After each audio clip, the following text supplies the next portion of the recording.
I don't remember what I was looking for that day. I just know I found it before I meant to. Tuesday felt ordinary when I woke up. Coffee stains on my counter. Bills scattered like fallen leaves. My lease wasn't up for months. But something pulled me to that listing. Unit 2, but B, on Maple Street. The rent was too good. Should have been my first warning. The woman who met me there didn't introduce herself. No badge, no business card, just keys that clinked too softly. She wore a beige coat that looked borrowed. Her smile never reached past her lips. When she asked if I lived alone, I said yes. When she asked if I minded quiet buildings, I said no. She nodded like she'd written my answers down somewhere.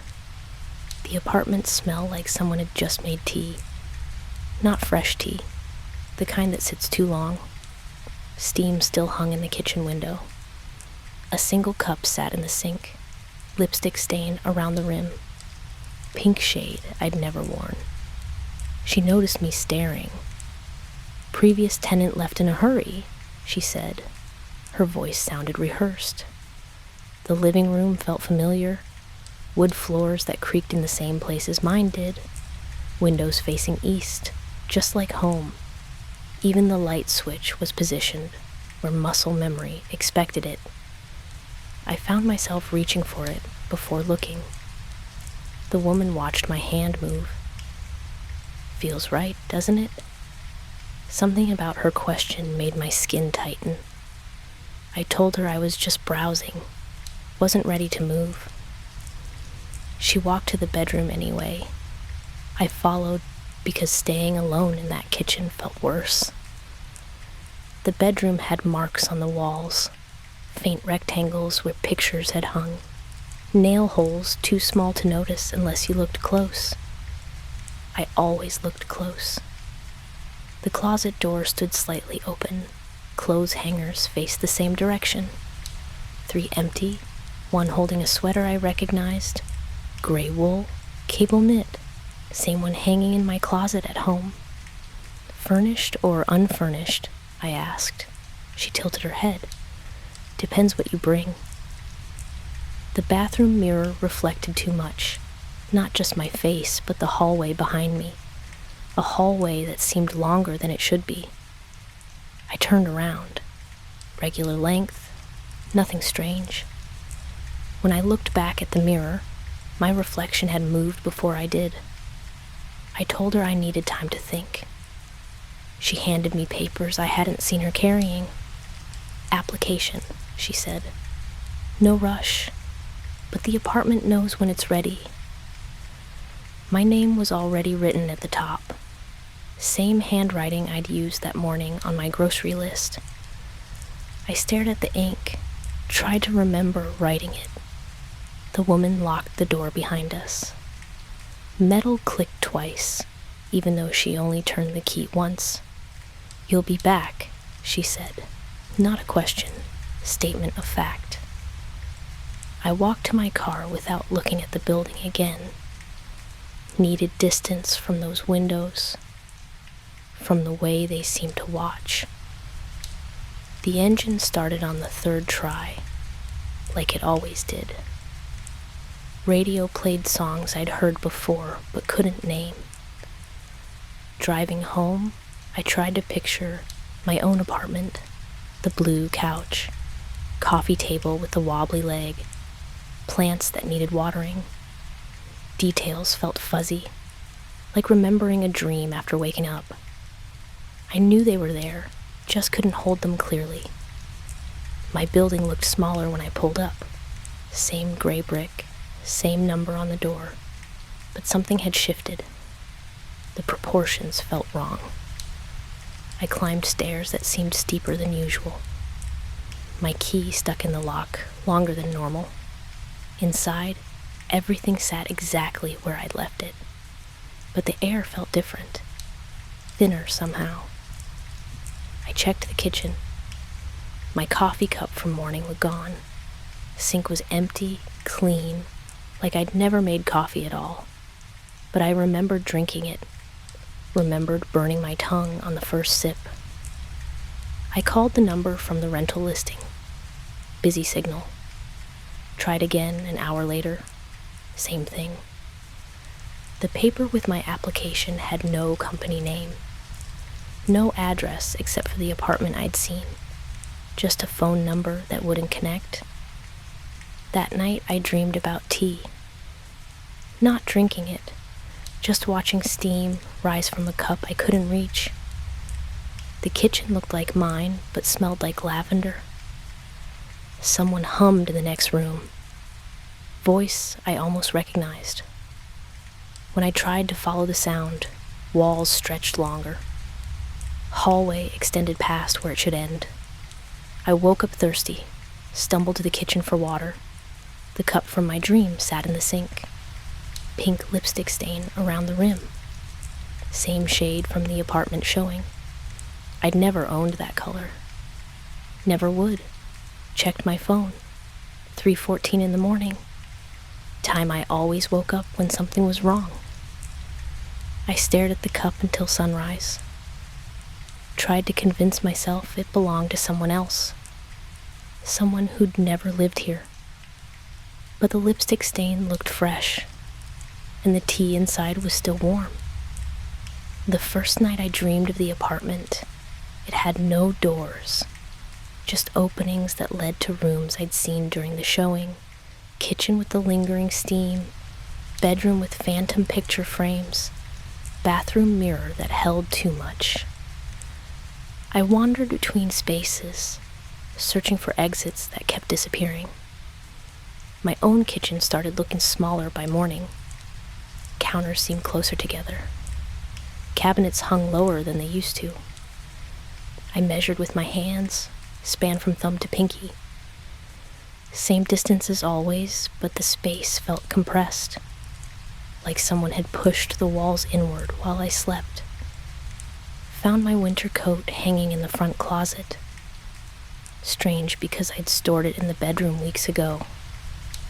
Pockets held things I didn't remember putting there. Gum wrapper from a brand I'd never chewed. Receipt from a grocery store I'd never visited. And folded at the bottom, a note in handwriting that looked like mine. "To be is waiting." I stared at those words until they blurred, tried to remember writing them. The ink was blue, same pen I kept by my phone. But the pressure of the letters felt different, too careful, like someone copying my style from a sample. Called work to say I felt sick, wasn't lying. Something twisted in my stomach every time I looked at that note. I spent the morning searching for the rental listing online. Address, price range, even the woman's vague description. Nothing appeared, like the apartment had never existed. But I still had the application. Still had papers with my name written in handwriting that couldn't be mine. The address looked real enough. Maple Street actually existed. I could drive there, see if the building stood where memory insisted it did. Took 40 minutes to find the courage to leave my place. Another 20 to start the car. The route felt automatic, like I'd driven it countless times. Left at the coffee shop, right after the pharmacy, straight through 2 lights. Muscle memory guiding me to a place I'd only visited once. The building stood exactly where I remembered. Same brick, same windows, same front door that needed repainting. But something about the proportions looked different. Taller, maybe. Or the street had gotten narrower. I sat in my car, engine running, staring at Unit 2B's window. Curtains were drawn now. Hadn't been during the showing. But light glowed behind them. Soft yellow, like someone had left a lamp on. Or was home, living there Tuesday afternoon in the space I couldn't stop thinking about. My phone buzzed. Text from unknown number. "You came back." I looked around the empty street. No one visible. No faces in windows. Just me and my car, and the building that seemed to be watching. Drove home with the radio off. Needed silence to think clearly. But thoughts kept sliding away from me, like trying to hold water in cupped hands. By the time I reached my block, I'd forgotten why I'd left in the first place. My apartment felt foreign when I walked inside. Same furniture, same layout, but everything seemed positioned slightly wrong. Couch angled differently. Coffee table moved 6 inches left. Books on shelves rearranged in order I'd never chosen. Checked the closet. My coat hung where I'd found it that morning, but the note was gone from the pocket. In its place, a key I'd never seen before. Silver, old-fashioned, with tiny numbers etched into the metal. 2B. There's a smell I've come to recognize, like someone just left. Not the absence of a person, but their presence lingering in empty air. Lavender soap mixed with something damp. Something that shouldn't belong in my apartment, but felt increasingly at home there. Started with small things. A mug appearing in my sink I'd never owned. White ceramic with a chip on the handle. I washed it, put it away, found it back in the sink the next morning. Coffee stains around the rim, but I only drank tea lately. Had switched months ago because coffee made me restless. Then earrings on my bathroom counter. Small silver hoops I'd never bought. They sat next to my toothbrush like they belonged there. Like I'd taken them off before washing my face, even though my ears had been empty for weeks. The holes had started closing from lack of use. I collected these items in a shoebox labeled "Not Mine." Clear tape across the lid so I'd know if someone opened it. Each object carried weight that felt familiar. The mug fit perfectly in my palm. Earrings matched my skin tone exactly, like someone had chosen them specifically for me. But I lived alone, had lived alone for 2 years. No spare keys given out. No visitors who'd leave personal items behind. Yet every morning brought new evidence of a life I wasn't living. A book appeared on my coffee table. Poetry collection I'd never read, but every page showed wear marks, corners folded down at poems I would have loved, margins filled with notes and handwriting I almost recognized, comments that sounded like thoughts I'd think but had never written down. The box grew heavier, hair elastic around my wrist one morning, sweater in my laundry basket that wasn't my size, but looked perfect on me when I tried it on. Lipstick in my purse, pink shade that matched the stain on the mysterious mug. Color I'd never worn, but somehow suited me better than any I'd actually chosen. Each discovery came with fragments of memory. Not my memories, but they felt connected to me. Putting on those earrings triggered a flash of looking in a different mirror. One with better lighting, cleaner surface. Drinking from the mug brought taste of coffee I'd never made.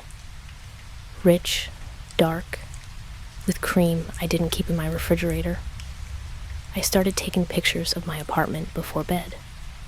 Everything in its proper place. Morning comparisons showed the changes clearly.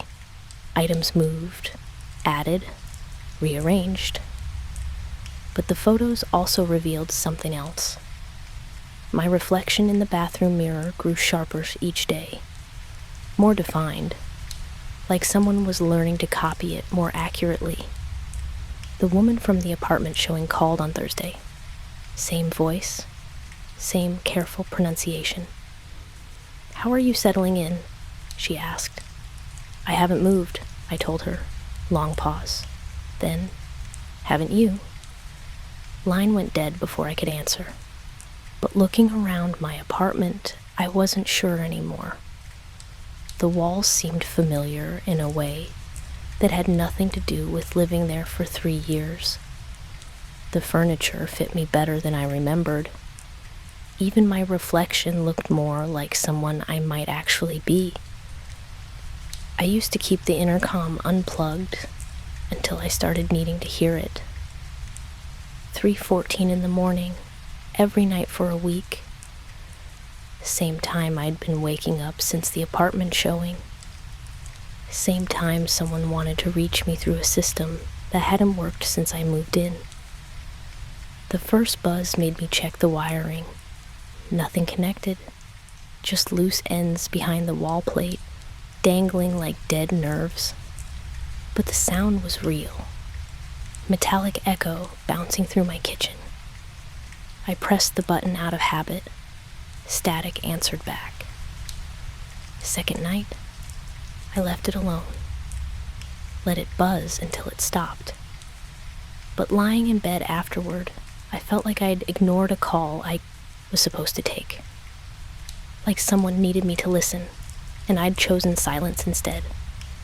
Third night brought voices, muffled, distant, but definitely human. Conversation I couldn't quite follow. 2 people discussing details I almost recognized. Apartment layouts, rental terms, moving dates. One voice sounded like mine. Same inflection, same way of trailing off mid-sentence when unsure. Fourth night, I picked up before the first buzz finished. "Hello?" Breathing responded. Slow, steady, like someone gathering courage to speak. Then she was there. The woman from the showing. Voice I'd only heard once, but remembered perfectly. "You left your windows unlocked. I brought your lease. I checked every window in my apartment, all secured. Chains latched, locks engaged, nothing disturbed. But when I returned to the intercom, papers sat on the kitchen counter. Real papers, not dream images. Lease agreement with my name signed at the bottom. Handwriting that looked exactly like mine, but I'd never held that pen.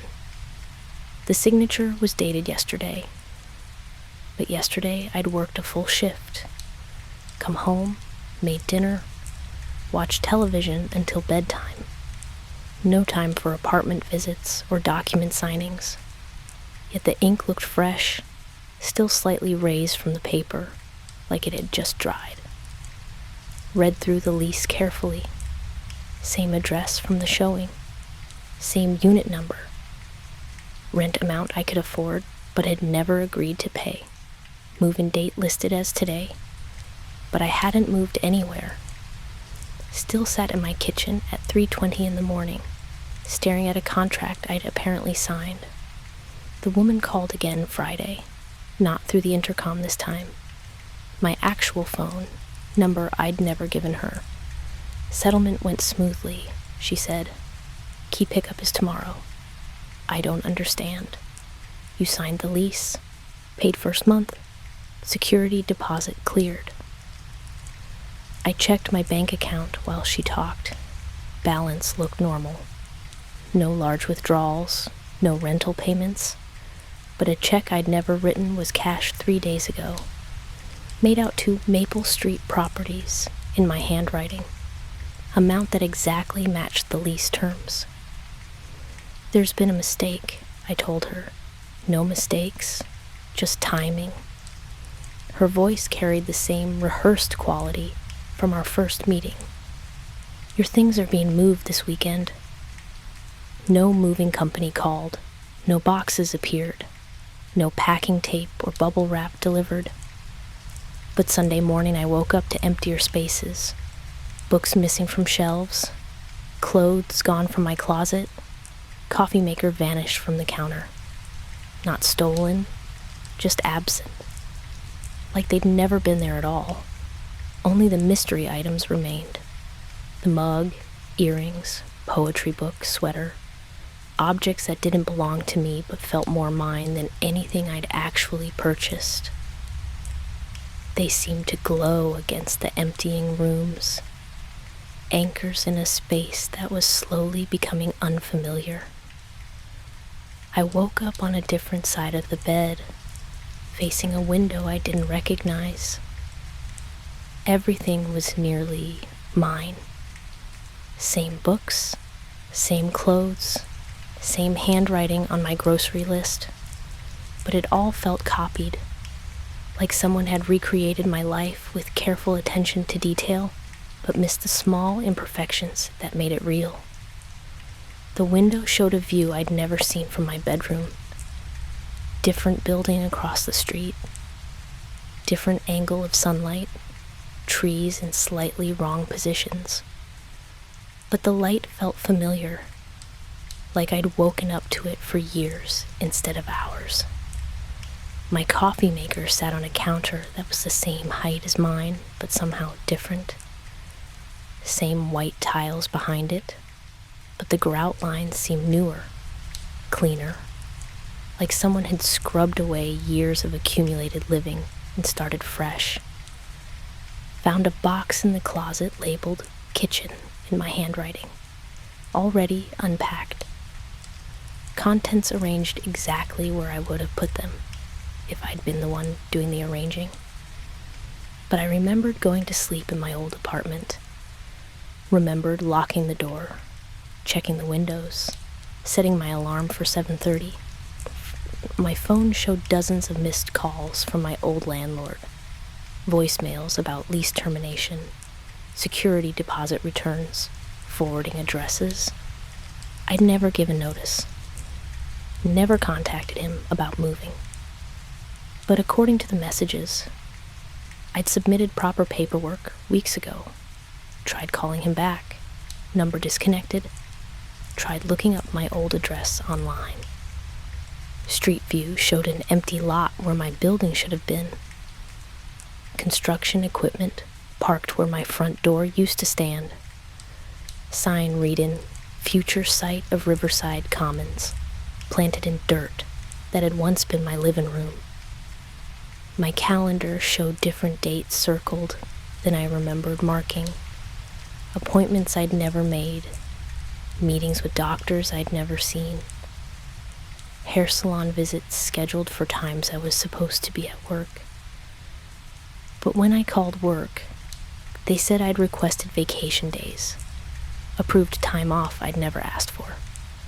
The handwriting looked like mine on everything: bank statements, grocery lists, calendar entries. But the pressure was wrong, too careful, like someone had practiced my signature until it was more perfect than the original. More like what I thought my handwriting should look like rather than what it actually was. GPS on my phone showed my location as Maple Street, Unit 2B, same address from the lease I'd never signed but somehow agreed to. Same building I'd visited once but never planned to live in. Yet here I was, surrounded by my possessions in rooms that felt both foreign and familiar. The kitchen still smelled like lavender, same scent from the day of the showing, but stronger now, like the source was closer. I opened cabinets, checking for air fresheners or soap. Found my dishes arranged exactly as I preferred them. My spices alphabetized the way I'd always meant to, but never managed. Everything was better organized than I'd ever been. Clothes hung by color and season, books sorted by author instead of scattered randomly. Even my bathroom, supplies were arranged with precision I'd never achieved, like someone had taken my messy life and perfected it. But the improvements felt wrong, too neat, too intentional. I was someone who left coffee cups in the sink overnight, someone who threw mail on the counter instead of filing it immediately. This organized version of my life belonged to someone more disciplined than I'd ever been. My reflection in the bathroom mirror looked clearer than usual, sharper focus, better lighting. Skin appeared smoother. Hair fell in waves I'd never managed to create, Even my posture seemed straighter, like I'd been edited, enhanced, made into a better version of myself. Some mornings, the mirror fogs before I've turned on the water. Other days, my reflection lingers just a second too long after I look away. The glass feels different under my palm, warmer than the wall around it, softer somehow, like touching skin instead of surface. I started paying attention to the details, how my reflection moved when I moved, how it stopped when I stopped. Most days, everything matched perfectly, but sometimes there was delay, a half-second gap between my gesture and its echo, like watching myself on video with poor connection. The woman in the mirror looked like me but better. Same face, same hair, but with subtle improvements I couldn't quite identify. Maybe her smile reached her eyes more easily. Maybe her skin caught light differently. Or maybe I was just seeing myself the way someone else might. Someone who thought I was worth copying. Water temperature never felt right in this bathroom. Either too hot or too cold. Never the perfect warmth I remembered from my old place. But the mirror always fogged at exactly the right moment. Just enough steam to blur edges without hiding the whole image. Like someone had calculated the precise amount of heat needed. I tried testing it, turning on cold water only, watching to see if fog appeared anyway. The glass stayed clear those times. No condensation, no mysterious warmth. But I could feel something watching from behind the surface. Presence that waited for the right conditions to show itself. Wednesday morning, I whispered a question to my reflection. What do you want? Just curiosity. Just testing whether I was losing my mind or finding something worse. The mirror whispered back. Not words, not sounds I could hear with my ears, but breath. Warm air that touched my face like someone standing too close. Speaking without voice, answering without language. I pressed both palms against the glass. Heat pulsed beneath my hands, steady rhythm like a heartbeat. The surface gave slightly under pressure, not hard like glass should be, more like membrane, barrier between two spaces that were almost the same. My reflection pressed back, same position, same pressure, but her hands looked warmer than mine, more alive. When I moved my fingers, she moved hers. When I stepped away, she remained for just a moment longer, like she didn't want to break the connection. The woman from the rental showing appeared behind my reflection sometimes. Never when I looked directly, only in peripheral vision. Standing in the hallway that was longer than it should be, watching me brush my teeth, wash my face, try to understand what was happening to my life. She looked the same as during our meeting. Beige coat, rehearsed smile, keys that clinked too softly. But in the mirror, she seemed more substantial, more real than when I'd met her in person. Like the reflection was her natural state, and showing apartments was just something she did between more important activities. I tried talking to her through the mirror, asked why she'd moved me to this place, why my life felt like a copy of itself, why I couldn't remember agreeing to any of this. She never answered directly, but sometimes the mirror grew warmer. Sometimes my reflection looked sadder than I felt. The truth came slowly, pieces assembled from details I didn't want to notice. This bathroom was exactly like my old one, but reversed. Mirror image of the layout I'd known for years. Same tiles, same fixtures, but everything flipped. Like I was living inside the reflection instead of looking at it. Something keeps setting the table, but I've stopped cleaning it up. the door stays locked.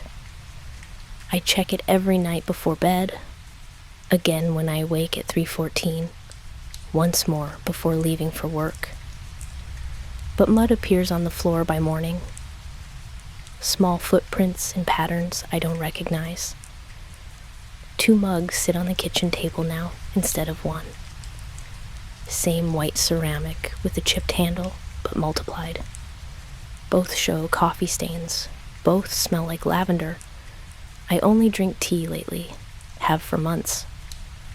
Yet someone keeps brewing coffee in my kitchen while I sleep.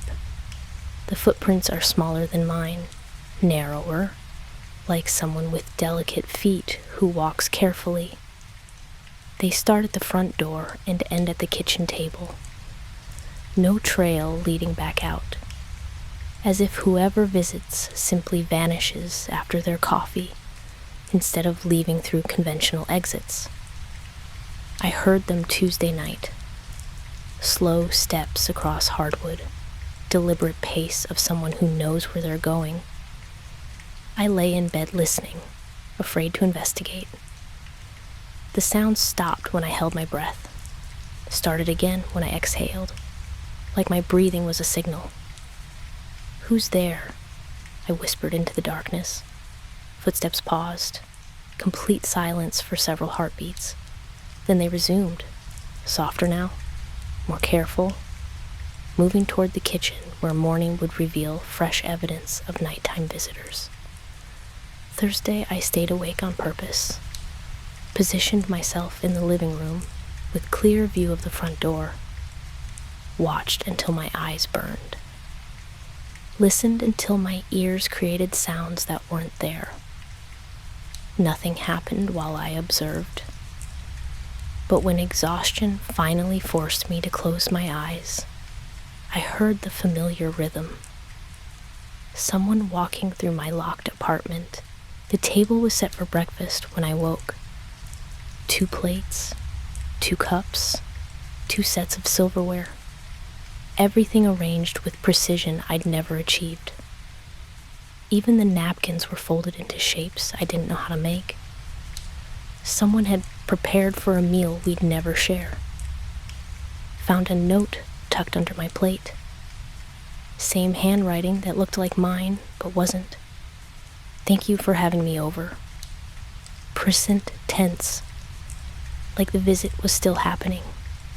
Like I was reading the note while my guest sat across from me, invisible but present. The woman from the rental showing called Friday evening. "How are you settling in with your roommate?" "I don't have a roommate."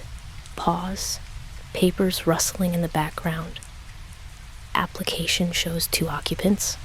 Emergency contact listed as yourself.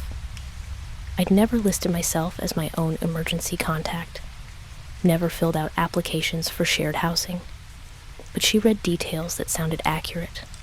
My phone number, social security number, mother's maiden name. Information only I should know. "Check your lease," she suggested. Page 3. I found the document I'd never signed but somehow agreed to. Page 3 clearly stated 2-bedroom unit, joint occupancy. Second name written below mine in the same careful handwriting. Same last name, same address. But the first name was different. Clara instead of Claire. Like someone had copied my identity, but changed just enough to make it legal. The signature next to Clara looked exactly like mine. Same loops, same pressure, same way of dotting the letter I. But I'd never written that name. Never been anyone called Clara. Yet looking at it gave me strange sense of recognition, like remembering a nickname I'd used as a child. That night I set 2 cups of tea before bed, left them on the kitchen table next to a note. "Who are you?" Morning brought empty cups and a response. "I'm you when you're sleeping." There's a hallway between the living room and the back bedroom that wasn't in the original floor plan. Some nights, The light in that hallway flickers on by itself. Yellow glow that shouldn't exist in a space I don't remember being there. The hallway is longer than it should be. Takes more steps to cross than geometry allows. But I've walked it dozens of times now, counting each footfall, 12 steps from one end to the other. Same 12 steps when I measure with my feet. But the time it takes changes. Sometimes quick passage, sometimes endless journey through space that stretches while I'm inside it. Pictures hang on the walls I didn't put there. Frames holding photographs of places I've never been. Beach house with unfamiliar coastline. Mountain cabin surrounded by trees I couldn't identify.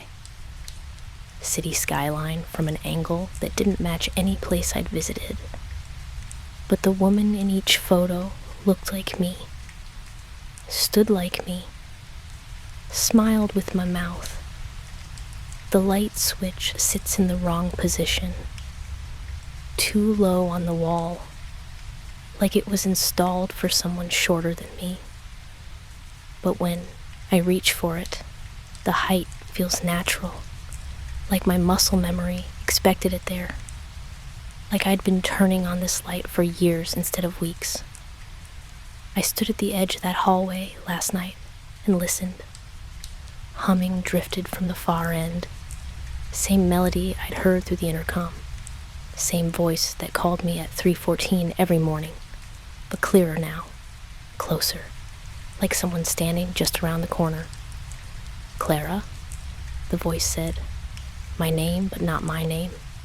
The name from the lease I'd never signed. "Clara, come see." I walked toward the sound. 12 steps that felt like 50. The light grew brighter as I approached, but the source remained hidden. No bulb visible in the ceiling, no fixture to explain the glow, just illumination that seemed to come from the air itself. The voice came from behind the bedroom door. Same door I'd opened every day since moving here. Same room where I slept each night. But tonight it felt different, like it led somewhere new, somewhere I'd never been, but somehow recognized. "Clara, look what we've done." I turned the handle. Same motion I'd made hundreds of times, but the room beyond was wrong. Not my bedroom. Not anyone's bedroom. Just empty space filled with furniture that wasn't quite furniture. Shapes that suggested beds, dressers, mirrors. But everything slightly off, like props in a play about living rather than things meant for actual use. My reflection waited in the not mirror. Same face, same body, but wearing clothes I'd never owned, standing in a room I'd never seen.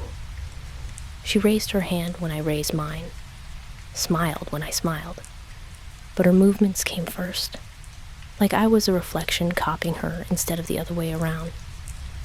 "We've been waiting," she said through glass that wasn't glass. "Ready to trade places?" The hallway light flickered behind me. On, off, on again. Morse code spelling words I almost understood. The woman from the rental showing stood at the other end, watching, still wearing her beige coat, still carrying keys that clinked too softly. "Time to finish moving in," she called down the impossible length of corridor. "Clara's ready for her life back." But I wasn't Clara. Was I? Had never been Clara. My name was different, written differently on birth certificates and driver's licenses and bank accounts. Yet hearing it felt like coming home, like remembering something I'd forgotten about myself. I found the lease tucked into a drawer I never use. My name was there, but I don't remember signing. And the handwriting looked familiar in a way that made my chest tighten.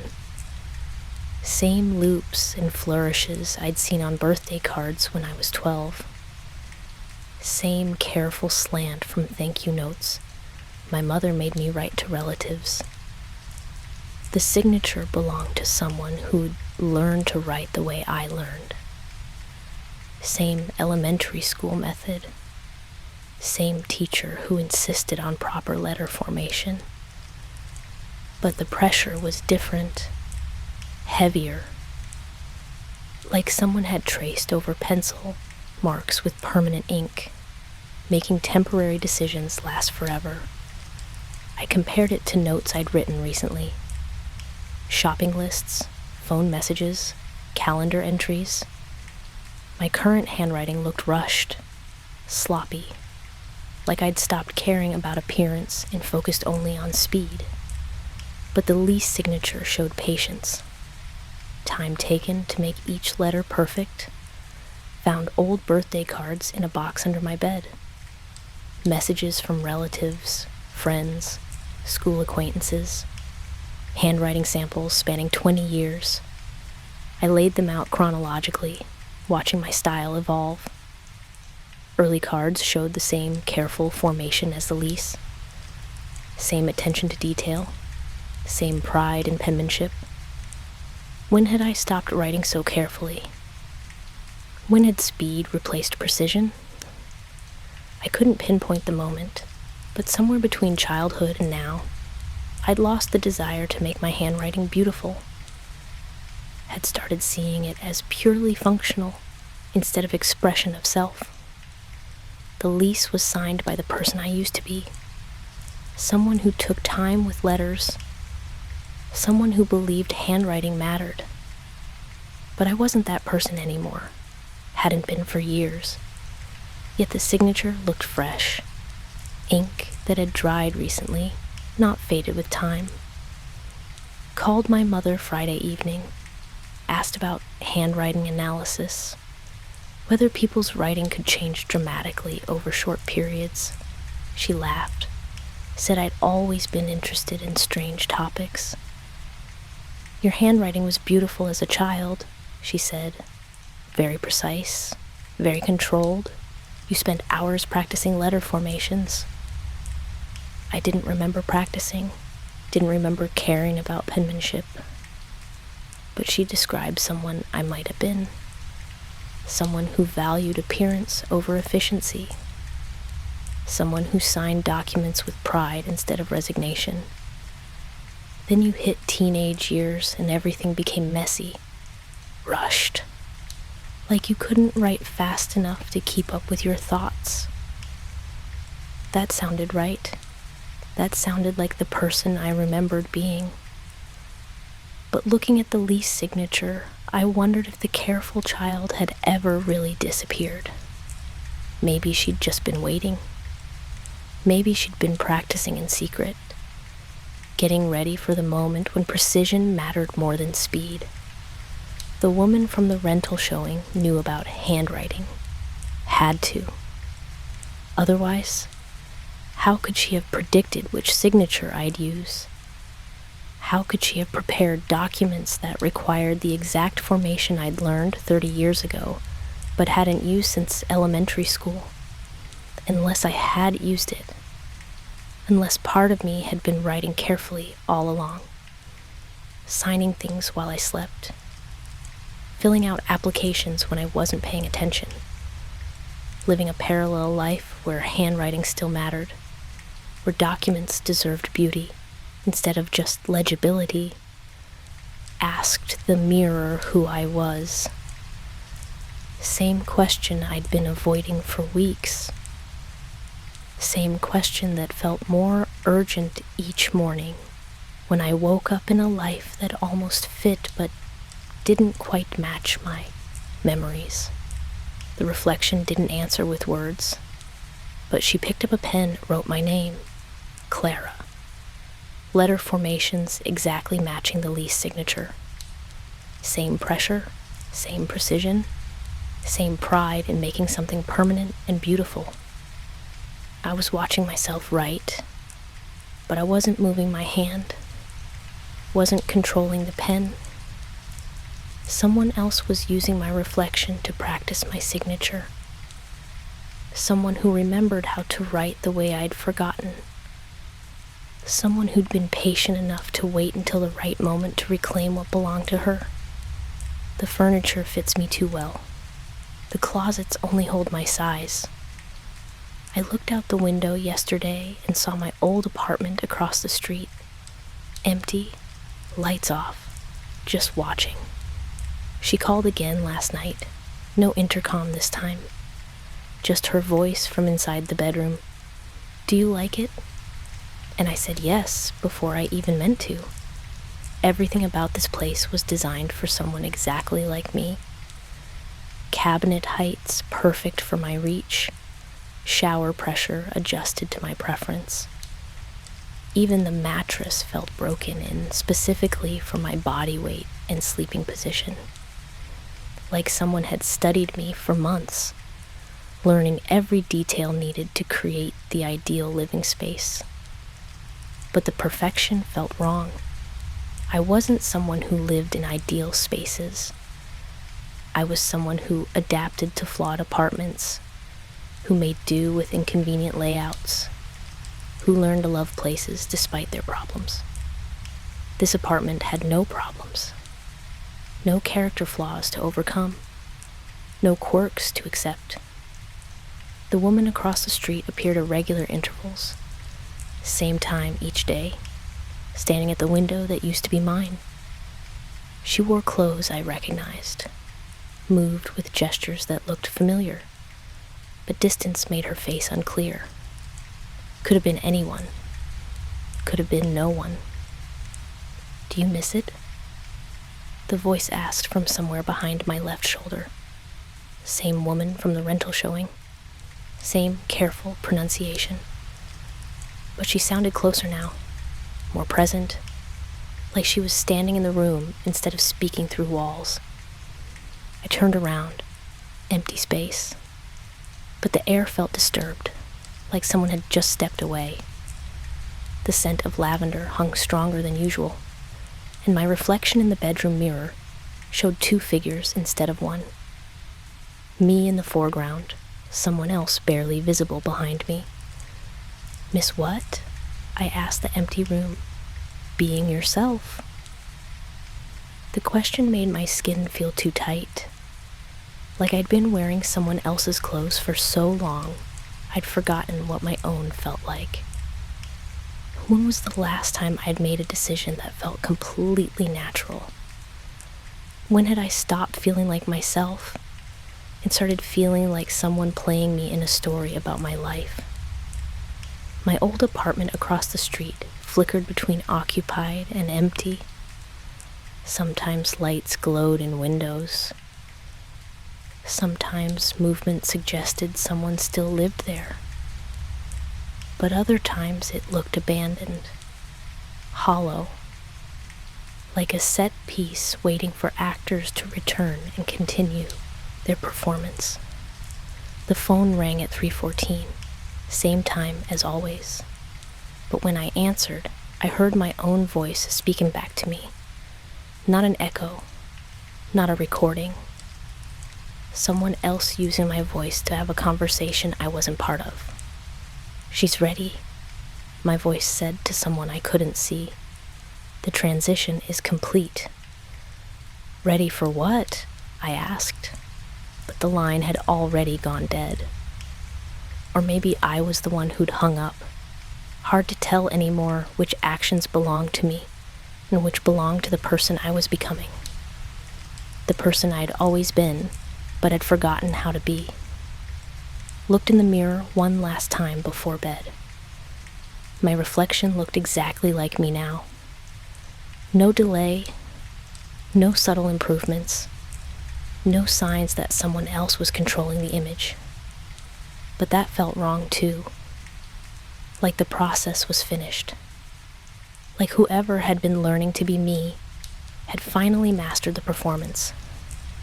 The woman from the rental showing stood behind my reflection, clearly visible now, no longer hiding in peripheral vision or speaking from empty rooms. She smiled with satisfaction of someone who'd completed a difficult project. "Perfect match," she said to my reflection. No one will notice the difference. My reflection nodded agreement. Movement I didn't make with my body. Decision I didn't make with my mind. But it felt natural, like the response I would have given if I'd still been myself instead of becoming someone else. The lease was permanent. The handwriting was mine. The apartment fit perfectly because it had been designed for me, but not the me I remembered being, the me I was supposed to become, the me I'd always been underneath the surface, waiting for the right conditions to emerge and take over the life I'd been borrowing without permission. Tomorrow I will wake up as Clara, someone who wrote beautifully, lived neatly, appreciated perfect apartments, and answered phones at exactly 3:14 in the morning. Someone who'd finally found the place where she belonged, even if it meant leaving herself behind to get there. The woman across the street waved goodbye from my old window. Same gesture I'd used countless times. Same timing. Same casual movement that suggested someone comfortable in their space, ready to continue living whatever life had been prepared for them. I waved back without meaning to, hand moving independently, body responding to instructions I hadn't given. But the motion felt right, felt like coming home, felt like finally becoming the person I'd rented this apartment to discover I'd always been. The lease was signed. The move was complete. All that remained was learning to enjoy the life someone else had chosen for me. Someone who knew what I needed better than I'd ever known myself.